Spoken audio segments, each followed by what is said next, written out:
Tutti contro Zaia, o meglio, i sindaci del Veneto, incluso Tosi, contro il piano casa messo a punto dalla Regione Veneto. Si sono incontrati oggi a Venezia a Cafarsetti i primi cittadini del Veneto per affilare l'arma più incisiva per colpire al cuore la giunta regionale sotto le ali del ministro alle attività produttive Flavio Zanonato. Tutti concordano che il piano casa impedisce ai comuni di programmare il territorio perché consente l'edificazione selvaggia ovunque e l'arma da usare per modificare il piano è una proposta di legge che sarà presentata entro una settimana per riequilibrare, questa è la parola usata dal sindaco Giorgio Orsoni, la gestione del territorio. La Regione anche in questa ultima iniziativa della legge sul piano casa ha ritenuto di andare avanti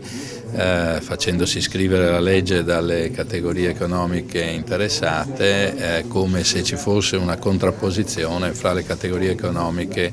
e i comuni, come se i comuni non fossero sensibili alle problematiche dello sviluppo economico. Tra tutti è prevalso il linguaggio politicamente corretto, ossia è stato sottolineato che l'obiettivo di Regione e Comuni è lo stesso, ossia la promozione dello sviluppo o almeno il